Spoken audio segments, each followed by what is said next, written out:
doubt is the death of dreams.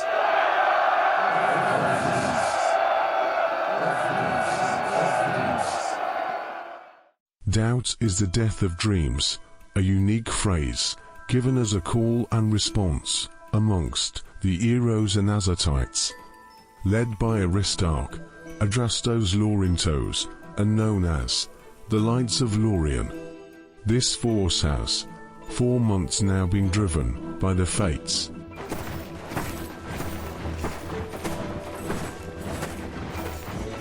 Firstly, heading north through the pass at Ardon, paying a king's wage to Dwegum customary officers.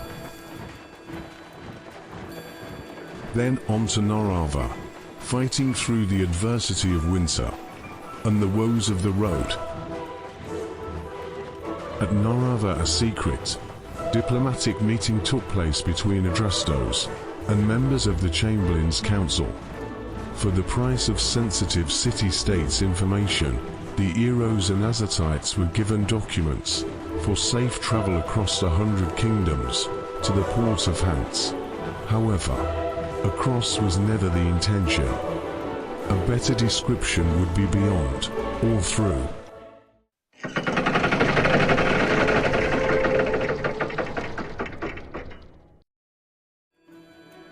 The city of Lorien has long championed the plight of the downtrodden, welcoming into the city all who make the journey to her gates, from chains of slavery and the dire situations brought on through flight from one's homeland. Throughout the generations, Lorien has continued to welcome them all. As with all things of this nature, the price of an open-door policy is flux.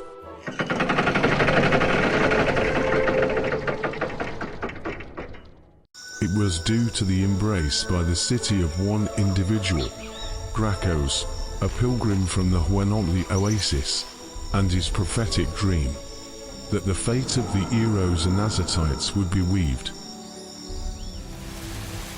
Soon after his arrival, word quickly spread about this man as a knower of the unknown, and during a particularly moody evening in which the patter of horizontal rain celebrated across the city, we find Gracchus being chauffeured by a haspist to a smooth-walled courtyard lined with clockwork, automatons, all still, all silent.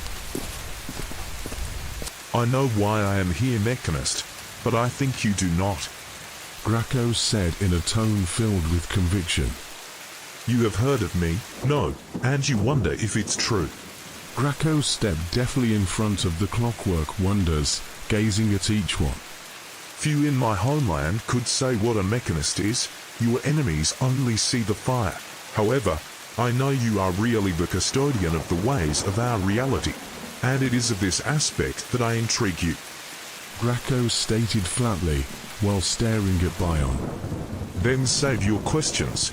I will tell you, for I have foreseen an unreality while in the heart of the desert, and I is awakening from a time of unreason. It is called to those of us close to the beyond, me, you add others who now seek it.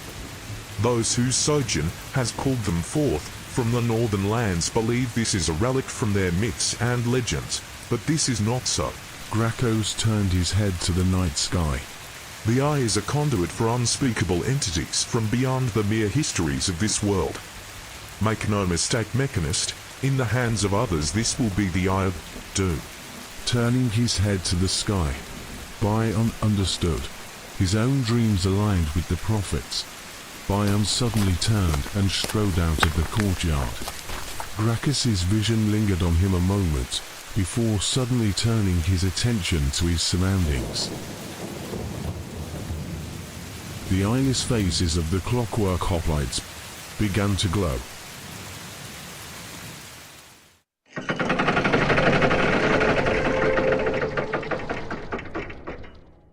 Aristarch, Adrastos Laurintos knows the gravitas of his situation.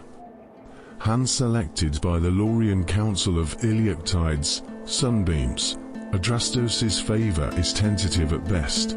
Nothing written, nothing witnessed, If Adrastos should fail in the recovery of the relic, the Eros and Azatites will suffer career stagnation, demotion or worse. In true philosophical fashion, Adrastos has tested his decisions in many thought experiments, and the results have led to the same conclusion: time and resolve will decide their fate.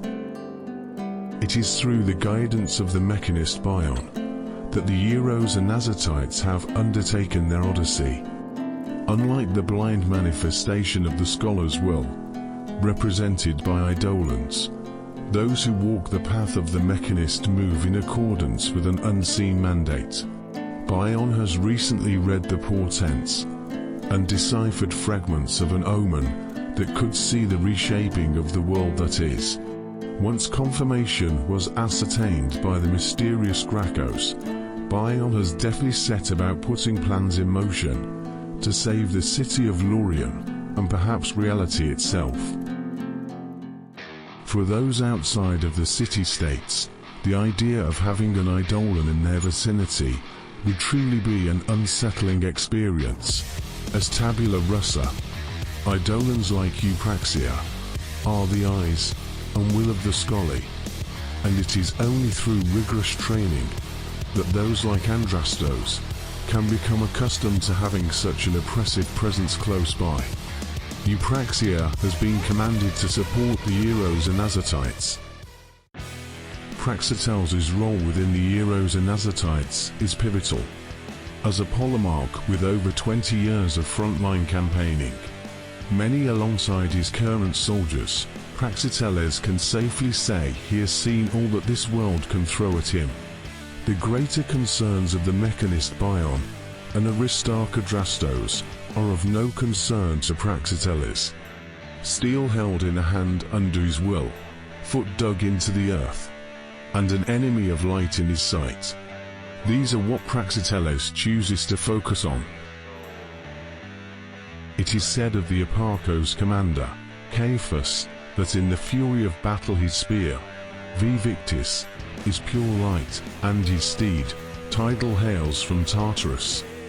Caiaphas's prowess in battle is only matched by his fiery temperament, which is all suited to bureaucracy. He is happiest and is most formidable under the threat of the axe, weakest at the helm of a quill. Paramonos, known as Little Pole by the troops of the Eros Anazitites, is a Lokagos who thinks he is a polemarch, often overstepping his authority. He lives for the opportunity to issue an order and needs to be reminded of his place. However, few can deny he is good at his job. His quarters will often be found on the outskirts of the camp, as Little Pole's popularity amongst the rank and file is negligible. If he is mentioned by the troops, you will often hear sentiments like tragic as a human, tremendous as an officer, or invite never to a party, always to the front line. The twin spears of the Eros Anazitites have forged their mythos from an early age. Born into poverty, the twins Nargis and Baia rose to the attention of the Council of Lorien through sheer gift of prowess. Unmatched in one-on-one combat, both siblings command respect through the grace and precision of the spears they wield. Some soldiers have remarked that there is something otherworldly about the pair, and that the divine gift may have been imprinted on them at birth. Whatever the case, the Doralates raise the spirits of those around them. The hoplites of the Eros and Azatites are a highly competitive unit. Many from their ranks, such as Philander and Old Terrace, are ex-athletes with storied careers in sporting events held throughout the city. These hoplites not only keep statistics of how many personal kills, but also on missed strikes from their brothers on their left and right, yards gained compared to other units in the Eros Anazitites, and a host of other records, keeping the men sharp of mind as well as spear. Known as the Ectiflotico farce, blinding light, the Thorakites of the Eros and Azatites are lauded as having the ability to stitch holes opened up by the enemy. Having great athleticism, the Flas have a canny knack to be in the right place, at the right time on the battlefield. In the northern forests of Lorien, training groves are situated for the Selenoi. Viewed with disdain by some Aristarchs, Adrastos has always had compassion for their situation. As such, the Selenoi of the Eros Anazitites are fiercely loyal to Adrastos. Understanding how both the men of Lorien and the Selenoi view each other, Adrastos has always kept tension low by entrusting Selenoi under his command with meaningful scouting missions.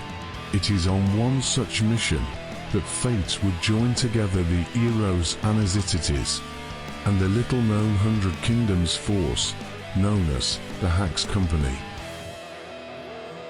While Adrastos' patience for Selenoi is vast, his view of the Satyroi is one of a necessary evil. Known as the Foams of Lorien, the Satyroi of the Eros Anazitites are a particularly savage breed. Wanting nothing more than slaughter for celebration, Adrastos often leaves communicating with the Foams to his Polemarchs.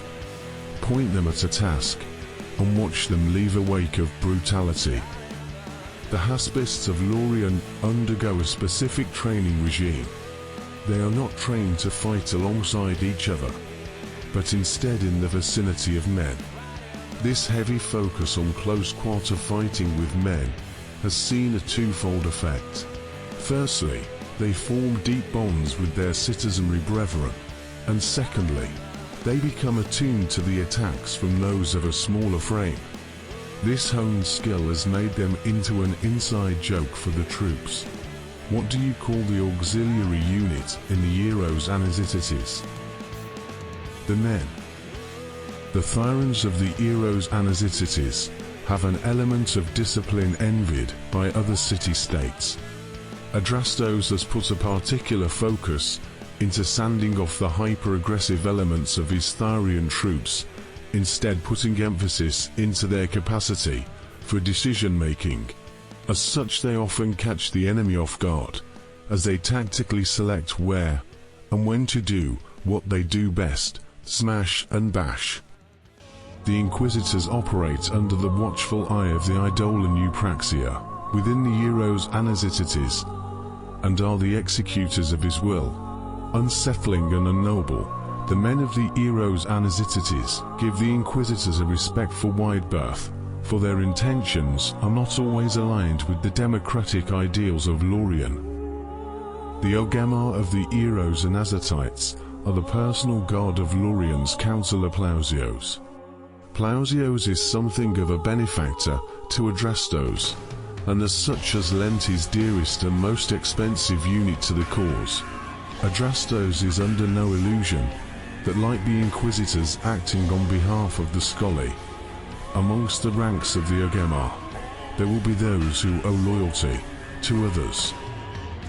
While Adrastos acknowledges their usefulness in battle, the presence of the chariots can sometimes leave a sour taste in the Aristarch's mouth.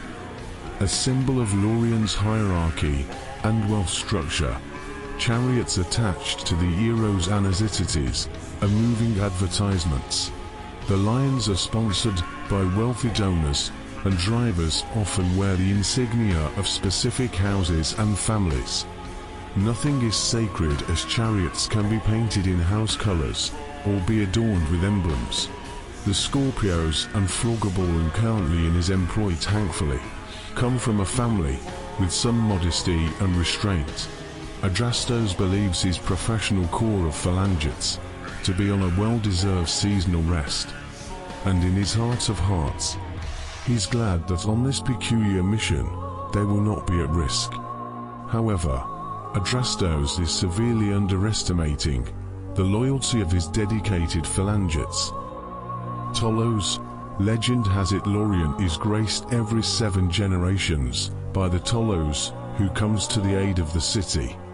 Bion has read the signs in the ether. Time is converging, and the flux focal point seems to suggest that this prophetic ode is about to sing again, pointing to the magnitude of events unfolding. clockwork hoplites.